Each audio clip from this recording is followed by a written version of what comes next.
Good morning.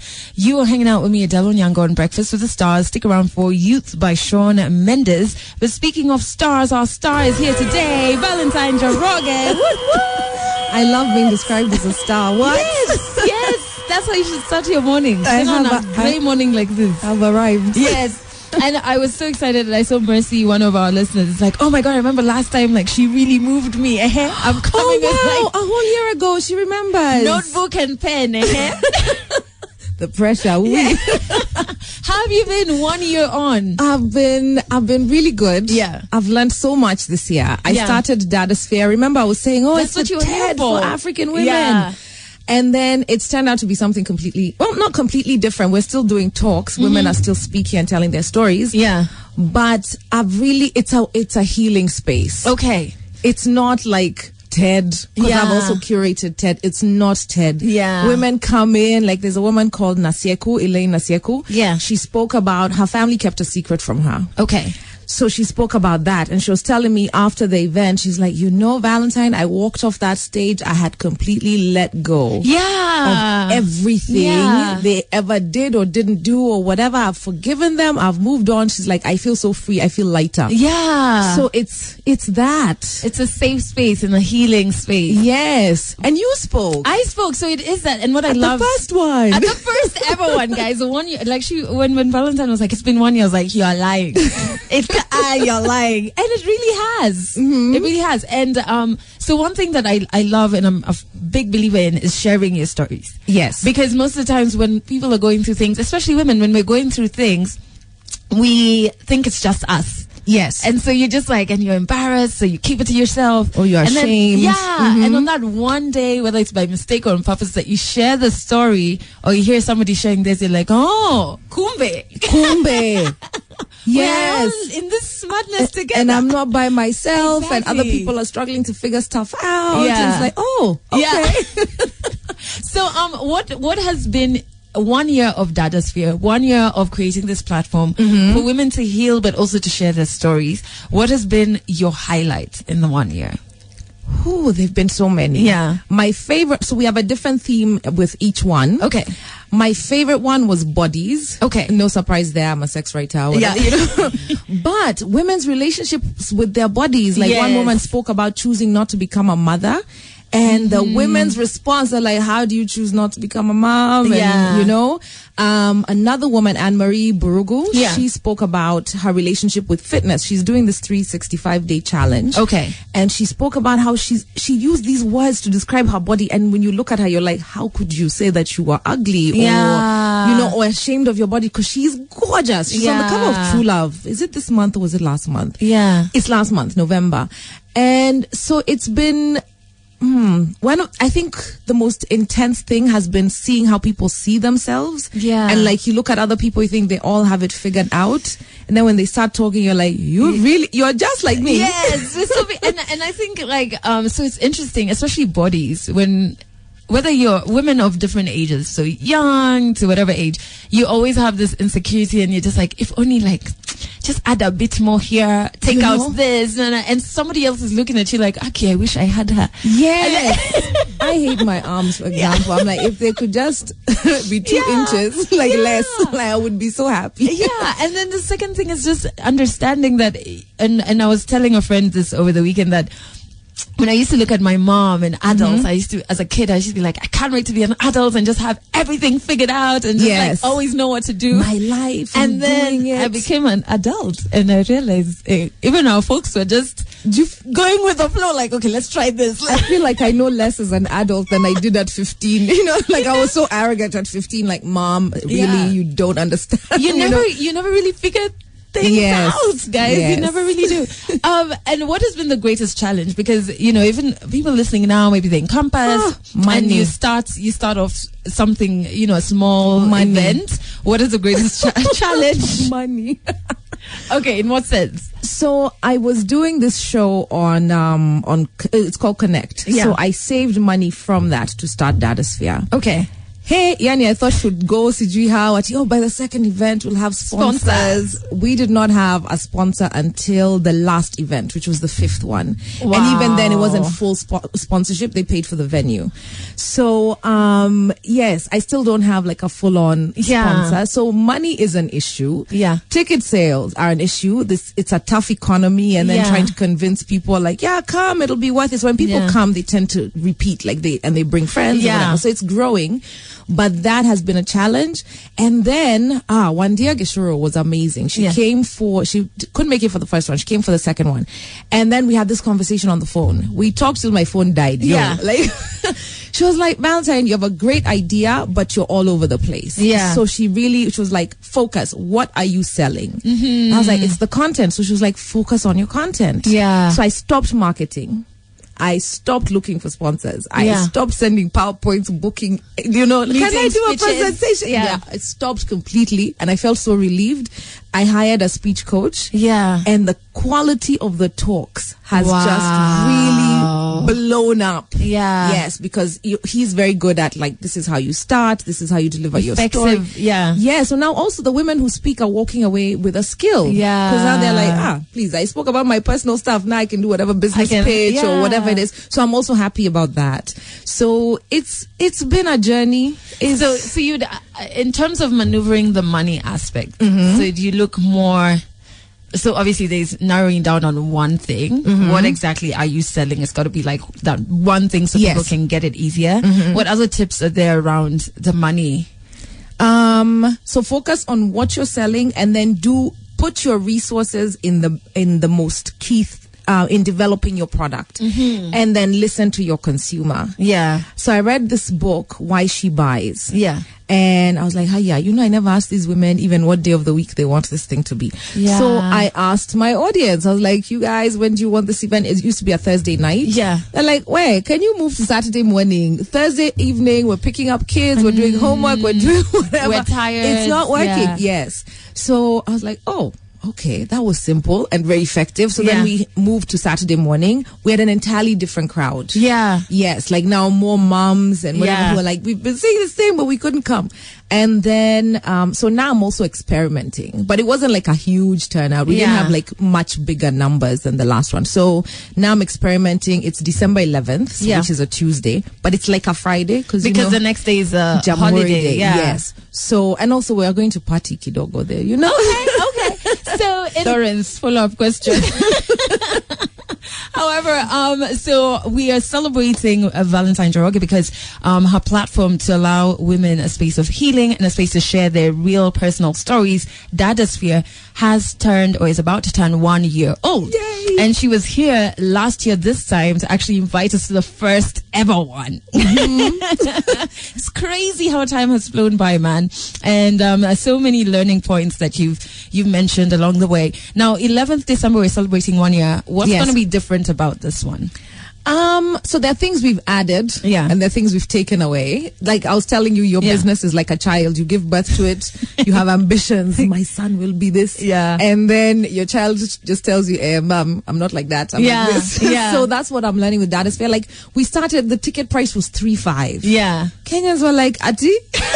I realized I was talking to myself with my 3.5, so I dropped to 2.5. Yeah. And then you listen to your consumer. Women were like, no, we'll buy our own food as long as it's there, but just drop the ticket price. So now it's 2,000 bob. Yeah. We have an early bird, which is 2 tickets for 3K, but that has expired. You're late for Lenny. Tickets right now are 2K, but I'll give your listeners some tickets. So, so there's just been all these lessons. So December 11th, we have a woman who's going to talk about addiction. Yeah. Her name is Karen. She's been sober for 4 years. Wow. Yes. We have a woman who's going to talk about teen pregnancy. Her teacher got her pregnant.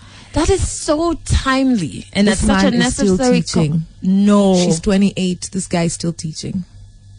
Like, I so want to name and shame him. I'm like, can we get this guy arrested? Like, what do you mean? What? So she's sharing her story. That's even like the tip. That's even like the most boring part of the story. Like once you hear the rest of it, it's just like, my God, yes, our girls are in trouble. And then Kizzy Shako, who's a forensic physician, is going to talk to us about hymens. Okay. And I said this I said this to someone yesterday. She's like, that thing you break when you lose your virginity. Why do we have a 15-minute conversation? I was like, because it deserves a conversation. So we're talking about that. There's also a segment we introduced where I interview one of the speakers. Oh, cool. Because it breaks the monotony and it makes, sometimes the conversations are heavy. So you need to, we need the break. And it actually started with Amina at the second Datasphere. Yeah, she was like, can you just interview me, Valentine? Yeah. I was like, okay, why not? We experimented, it worked. Who else is speaking? We have a woman who's speaking about leaving your legacy, like not just writing a will, but like the things you care about. Like maybe, you know how someone dies in Africa and then people turn up, oh, he was my father. No, seriously. He was educating chaos. me. He was doing this. But some of them, it's actually true. Yeah. You know, they were being helped. They were being sustained by this person. Yeah. And now it's just humiliating coming to beg the family. No, really, he was paying my fees. Or she was paying my fees. So that, leaving a proper legacy. Yeah. And so I'm very super excited about this one. Who is my fifth speaker? Wamaida is talking about her divorce. She's been divorced 8 years. Wow. And she's dealing with it now because other things got in the way. So her journey is very, very interesting. That's so powerful. Like it's all so many different yes. Our theme is finishing well. Like we're finishing the year well, but also people who finished things well. Yes. Oh my God. And we have a comedian. Really? Her name is Shiko W is what she told me she wants to be called. Shiko W. She's, I don't know, a female stand-up comedian. Yeah. So I'm excited to have her. That is such a safe space you've created. But even more than that, as much as the stories seem very different, there's something, what I've learned about stories is you can learn things to apply to your own very different personal story from somebody else's. You get what I mean? Yes. So you may not have been divorced, but there's something that you will learn about how she navigated that situation. Like dealing with something you weren't expecting, broken dreams, and letting go of stuff. Yes. And you're just like, oh, okay, maybe I can borrow one or two. Can I brag? Yeah.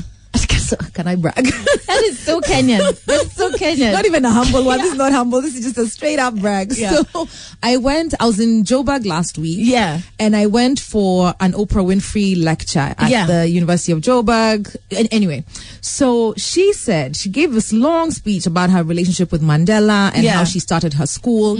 And she said, each and every one of the girls that comes to the school has like 6 points of trauma. And by the time they get to the school. So they've inbuilt within the school curriculum and what they teach the girls, a trauma recovery, like a course or something. And it involves storytelling. Because when you tell your story, it frees you from shame and you have empathy for yourself, and it's the beginning of freedom. So I've believed this for years. When Mama O said it, I was like, my life is made. I knew I was right. You know, me and you, we should be best friends. Like, what do you mean you're on that stage? We're not meeting. Like, no, but I truly think it does give you freedom. It does. And if you truly love yourself, freedom is one of like the greatest things you can gift yourself. You know what I mean? So sharing of stories is really powerful. So where can we get tickets? Oh, okay. So the pay bill is 789-175, and then the account number is your email. But there's a website, datasphere.co.ke. You can buy. That helps, because I was just like, hey, who's gonna remember those numbers? When it comes to numbers, we get challenged. Datasphere.co.ke. Yes. All right. So guys, just head over there, and check out the details. When we come back, there's another that, and this chick, it's on to the next. It's on to the next, and I'm really excited about this. It's a platform for kids between the age of.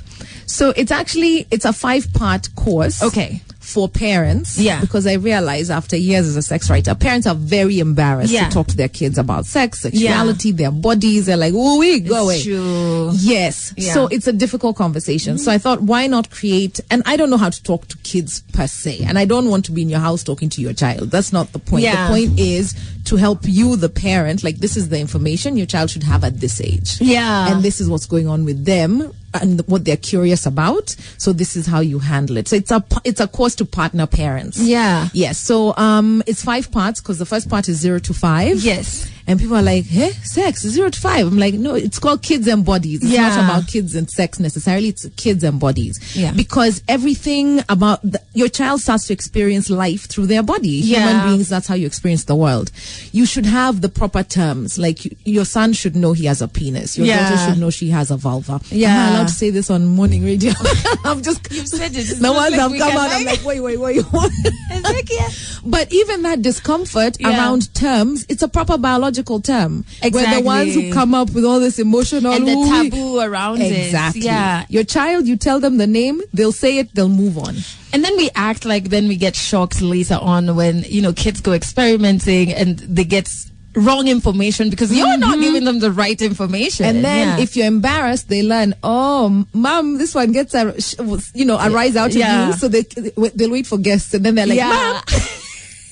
They'll say something to embarrass you. True. I think a couple of months ago, I did ask on air, and I asked Team Metal members where they first learned about sex from, right?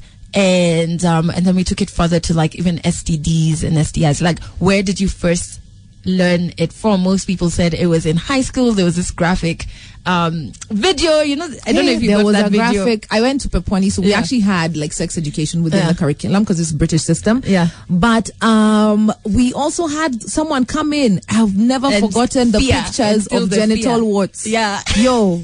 Never. And the effects of that video, I remember walking out of the room and thinking, boys are bad. Like, just me, you guys were, whoever made you, I can't.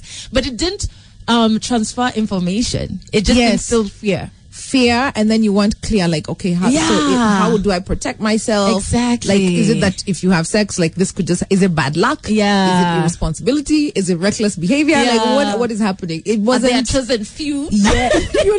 Preordained. This is gonna happen. So how then do parents then interact with all of this content and this course? So it's an online course. Yeah. It's on zydii.com. Yeah. ZYDII.com. Yeah. And it's 10K, but you have lifetime access. Okay. And I cover everything from even how to talk to your maid, because your nanny is your partner as you're raising this child. We don't like to. Sometimes some people don't like to think about it that way. But the time they spend, your with nanny your can undo whatever you're trying to teach. Yeah. Because she could be telling your child some very random, inaccurate things. Because also she's a product of that. Lack of information, like you and I. And there are things you should tell her. I'm a big fan of parents taking the sex education and dealing with it themselves. I don't think this is something you outsource. Your kid's relationship with their body it's with you for life. Yeah. So if it's taken, if it's done, if it's dealt with the wrong way, the consequences, it takes so long to unlearn those things. Each of us who didn't have proper sex education, we're now unlearning. And we're still on the journey. If you even take the journey, some people are just like, this sex thing, man, too much work. Let me just have my 3 babies after that. And then, we have things like, in marriage, the bed is dead. Why did the bed die? Because these people don't know how to talk about sex. Says that bed is dead. The bed is dead, man. That would confuse me. I'd be like, wait, what? But guys, listen, make sure you check out that course. And we have about 3 minutes left with Valentine Njoroge. We have Valentine Njoroge live in studio with us. Palma is like, yes, I've just checked in and I'm loving the conversation. Thank you. We have Andrew here, who is a parent. She said she has a young baby and she's like, okay, I'm going to check out that site and see what she can get from that. So that's pretty dope. And so before we let you get on with your morning, Valentine, I just wanted to know, if we could go back in time, we're not going to ask age or anything, but take you back to 18-year-old Valentine. Right? And with everything you've gone through in 2018, all the learnings, all the growth, what would you tell 18-year-old Valentine if you could have a conversation with her today? That is a tough one. I'm like, just one thing. Yeah.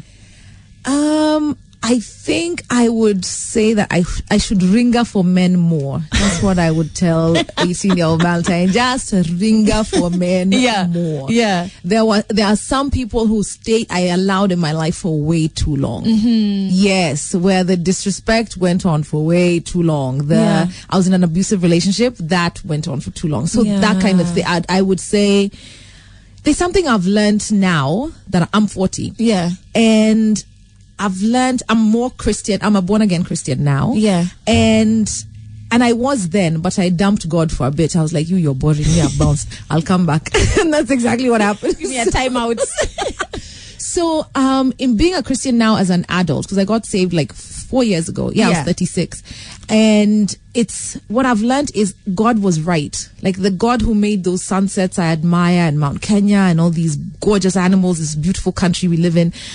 He also made me. Yeah. And he knew exactly what he was doing. Yeah. And I should treat myself like a prized, not like a prize, because I am a prized like creation of God.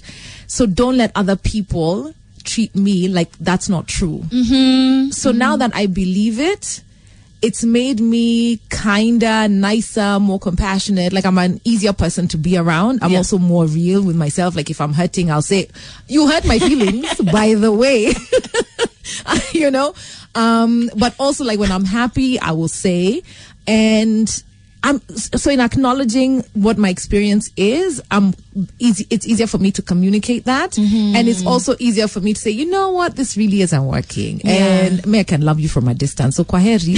Like, but also to have faith. Like I don't know everything that's going to happen, you know, but to take risks and not be so afraid. Like it works out, and you have the